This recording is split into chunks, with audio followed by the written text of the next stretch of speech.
Assalamualaikum warahmatullahi wabarakatuh. Ketemu lagi dengan saya di Hadisan Channel.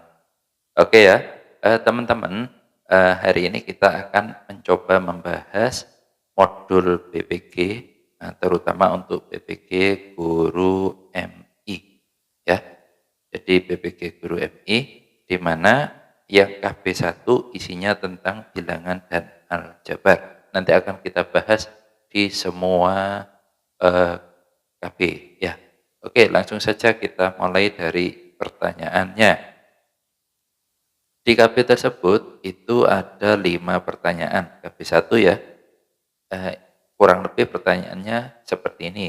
Yang pertama, buatlah 2 buah soal cerita yang dalam penyelesaiannya menggunakan prinsip KPK dan FPP. Yang kedua itu terkait dengan banyak siswa yang bukan penghafal Al-Quran, nanti ini berhubungan sama diagram Venn, dan seterusnya ya sampai nomor 5. Oke, langsung saja kita bahas mulai dari soal yang pertama. Soal yang pertama, buatlah soal cerita yang dalam penyelesaiannya menggunakan prinsip KPK dan FPP. Nah, di sini yang pertama kita gunakan adalah prinsip dari KPK. Ya, jadi prinsip yang digunakan ini nomor 1 ini KPK. Soalnya contohnya sebagai berikut. Rama dan Sulis adalah santri di TPQ Gria Quran. Rama mengaji di TPQ setiap 2 hari sekali, sedangkan Sulis setiap 3 hari sekali. Pada hari Senin tanggal 6 Januari 2025, mereka mengaji bersama-sama di TPQ. Mereka akan mengaji bersama-sama kembali pada hari dan tanggal berapa? Ya, ini soal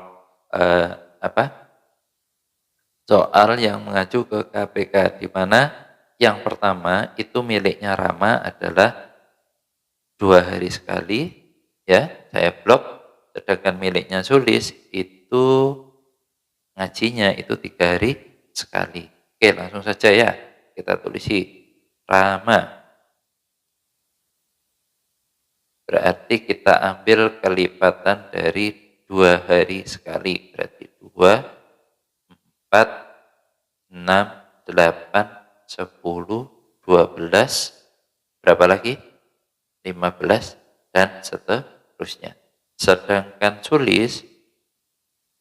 Sulis itu 3 hari sekali. Berarti kelipatan 3, ya, 3, 6, 9, 12, 15, dan seterusnya. Nah, ini tadi ada yang keliru, ini bukan 15, 14 harusnya. Nah, dari sini bisa kita ketahui bahwasanya yang sama akan saya blok warna warna merah ya. Yang sama itu ada di angka 6. Ya kan? Terus ada angka 12. Coba dilihat pertanyaannya. Jika hari Senin tanggal 6 Januari mereka ngaji bersama-sama di TPQ, mereka akan mengaji bersama-sama lagi pada hari dan tanggal berapa? Dari sini ternyata KPK-nya ketemu 6. Ya, KPK kelipatan persekutuan terkecil sama dengan 6. Ini 6 KPK-nya. Ya, sehingga kita tambahkan hari Senin awal itu 6 Januari 2025, berarti ditambah 6 hari, yaitu hari Minggu. Kenapa hari Minggu? Karena hari Senin itu tidak dihitung. Jadi kita hitung mulai hari Selasa, Rabu, Kamis, Jumat, Sabtu, dan Minggu. Yaitu tanggal berapa? Hari Minggu tanggal 12 Januari 2025. Gampang kan? Oke. Ini salah satu contoh soal yang menggunakan prinsip KPK. Yang kedua kita gunakan soal prinsip FPB. FPB. Nah, Andini memiliki 36 buku dan 45 pensil. Andini ingin membagikan buku dan pensil tersebut ke beberapa teman secara adil dan merata. Artinya apa? Mereka mendapatkan jumlah yang sama. Jadi kita menggunakan konsep FPB dari 46 dan 45. Ya, 46, 36 maaf ya. 36 dan 45. 36 kalau kita faktorkan menggunakan pon faktor ya, nanti dicoba sendiri. Kalau bingung bisa kita bantu salah satu ya. 36. Nah, jadi seperti ini pakai pohon faktor. Ya, tidak lain adalah 2 pangkat 2 dikali 3 pangkat 2. Kalau 45 berarti, ya benar ya, 3 pangkat 2 dikali 5 pangkat 1. Sehingga FPB itu cari bilangan pokok yang sama pangkat terbesar. Nah, saya lingkari kan, bilangan pokok sama, yaitu bilangan yang 3 pangkat 2. Karena sama-sama 3 pangkat 2, maka FPB-nya adalah 3 pangkat 2 sama dengan 9. Jadi banyak teman yang bisa Andini beri buku dan pensil adalah 9 orang. Ya, lanjut. Bagaimana jika soalnya berbentuk seperti AKM? Ya, seperti ini ya. Kepala desa akan membagikan paket sembako secara merata. Nah, ini merupakan soal FPB. Ya, kita tinggal cari aja FPB dari 72, 96, dan 120. Jadi FPB dari 72 ya, 96 dan 120 ya. Kita faktorkan satu per satu ya. Oke. 72 itu 2 pangkat 3 dikali 3 pangkat 2 ya. Kalau 96,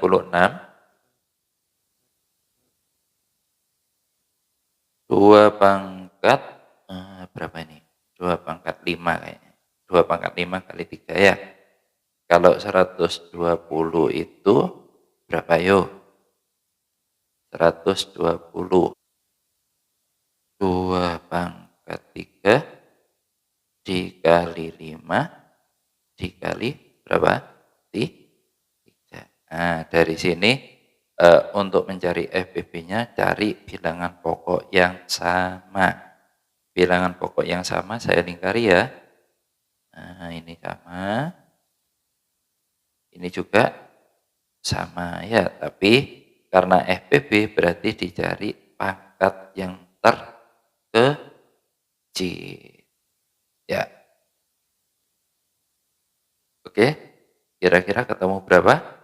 Yaitu 2 pangkat 3 dikali 3. 2 pangkat 3 adalah 8, kali 3 adalah 24. Jadi kita lihat banyak warga terbanyak yang mungkin mendapatkan sembako dari kepala desa adalah, ya benar, jawabannya 24. Ini benar ya. Setiap warga mendapatkan gula 5 kg. Kita cek. Gula itu 96 dibagi 24. Nah, ini ketemunya berapa? 4 kilo. Jadi yang kedua ini salah. Setiap warga mendapat 4 kilogram beras. Beras itu 120 dibagi 24. Nah, ini juga salah ya. Oke, terus jika terdapat 40 warga, maka ada 16 warga yang tidak mendapat sembako. Kita hitung. Warga tidak dapat sembako. Berarti 40 dikurangi 24 sama dengan 16 warga. Jadi jawabannya benar. Ya, ini merupakan soal contoh. Nanti bisa dikembangkan sendiri agar lebih menantang dan lebih hot. Oke, lanjut. Soal yang kedua. Siswa kelas 6 MI Al-Hikmah terdiri dari 40 siswa yang 15 diantaranya adalah laki-laki. Kita tulis ya. Siswanya total 40, 15 laki-laki.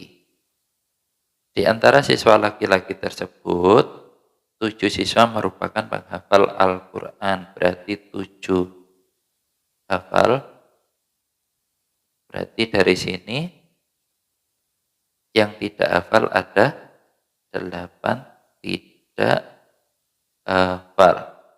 Tadi siswanya kan 40 untuk laki-laki, berarti perempuannya adalah 40 dikurangi 15. Ya benar, 25 perempuan. Ya, 25 perempuan. Nah, terus ada keterangan jika banyak seluruh penghafal Al-Quran. Nah, jadi di sini berapa ini? Ini hafal, misalkan A, berarti ini sisanya ya. Jadi penghafal Al-Quran itu 22 didapat dari 7 ditambah A. Ya, berarti A-nya ketemu 15. Nah, sehingga ini yang perempuan yang hafal itu 15. Berarti yang tidak hafal tinggal ngurangi 25 dikurang 15 sama dengan 10 tidak hafal. Jadi yang ditanyakan banyak siswa perempuan yang bukan penghafal Al-Quran adalah 10 siswa. Ya, jadi itu merupakan alur pengerjaannya. Oke. Jangan lupa untuk teman-teman yang belum subscribe channel ini, silakan klik tombol subscribe di bawah. Karena pembahasan ini akan berlanjut sampai dengan KB yang terakhir. Oke, kita lanjut. Yang ketiga, Aisyah menimbang beberapa macam buah-buahan. Diperoleh hasil sebagai berikut. 6 buah wortel sama dengan sebuah apel ditambah jagung. Ya, ini sebenarnya enak kalau kita menggunakan gambar-gambar, ya kan? Atau bisa kita gunakan wortel kita wakili dengan W, ya. Wortel W berarti 6W sama dengan apel ditambah jagung. 1 apel ditambah jagung. Nah, berat sebuah jagung sama dengan berat 2 buah apel. Nah, ya, jagung sama dengan 2 apel. Nah, berat sebuah apel sama dengan berapa berat wortel. Nah, ya, ini kuncinya. C sama dengan 2A. Sehingga bisa kita substitusikan ke W, ya, sama dengan A plus C tadi di soal. Berarti 6W sama dengan A plus 2A. Karena C-nya sama dengan 2A. Sehingga 6W sama dengan 3A. Maka berat sebuah apel yang ditanyakan A, ya, 6 per 6W per 3 atau 2W. Jadi berat apel itu sama dengan 2 kali berat wortel. Jadi 1 apel itu sama dengan 2 wortel. Nah, berat 1 apel sama dengan berat 2 wortel. Oke ya? Bisa nanti dibaca-baca ulang materi-materinya yang ada di modul. Kita lanjut soal yang keempat. Bu Guru Nina sedang mengadakan survei tentang makanan kesukaan siswa di kelas. Diperoleh hasil sebagai berikut. 14 siswa suka bakso, saya tulisi. 14 siswa untuk bakso, terus suka soto ada 12 siswa, bakso dan soto B dan S tidak lain adalah 4 siswa. Tidak suka keduanya, tidak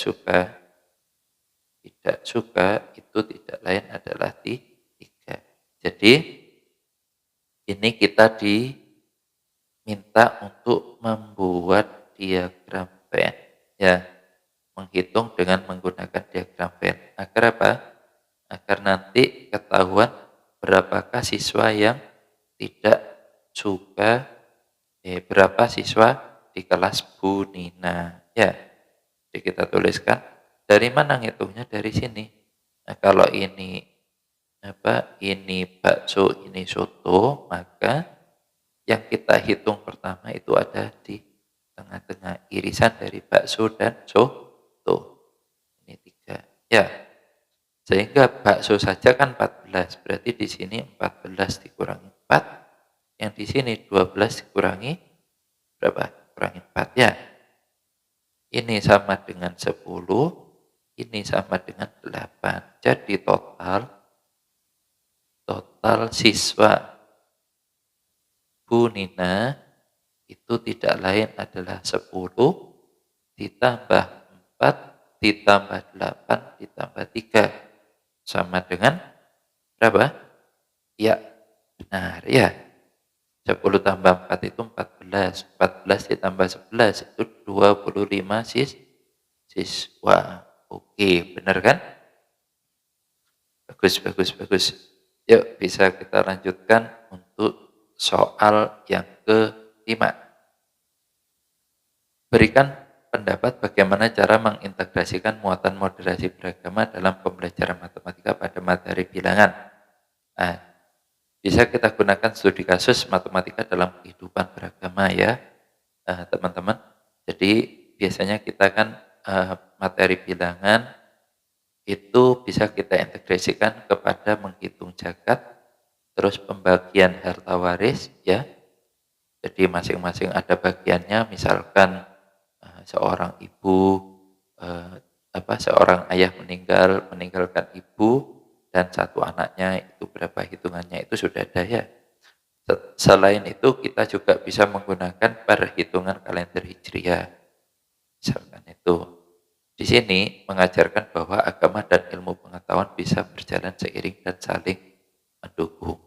Jadi kalau kita belajar agama, terus kita ada di masyarakat, insya Allah di beberapa bagian pasti ada perhitungan-perhitungan matematika yang bisa kita terapkan. Selain itu kita juga bisa menggunakan soal kontekstual seperti soal di bawah ini yang berhubungan dengan nilai toleransi dan keberagaman. Misalkan di sebuah sekolah terdapat 40 siswa yang berasal dari berbagai latar agama. Jika 25% mengikuti kegiatan diskusi lintas agama, berapa siswa yang mengikuti kegiatan tersebut? Nah, ini kan sebenarnya soal-soal yang sangat sederhana, tetapi bisa kita integrasikan dengan yang ada di lingkungan. Bisa jadi di kelas kita itu tidak semuanya yang beragama Islam, ya. Itu kan juga menandakan berapa persennya siswa yang beragama non-muslim. Jadi seperti itu. Mungkin ini hanya review untuk soal-soal yang ada di KP1. terutama terkait dengan bilangan dan aljabar. Untuk teman-teman yang belum subscribe channel ini, silahkan klik tombol subscribe di bawah. Kurang dan lebihnya mohon maaf. Jangan lupa untuk teman-teman, soal ini akan kita bahas lanjut di KB2, yaitu terkait dengan geometri. Kurang dan lebihnya mohon maaf. Assalamualaikum warahmatullahi wabarakatuh.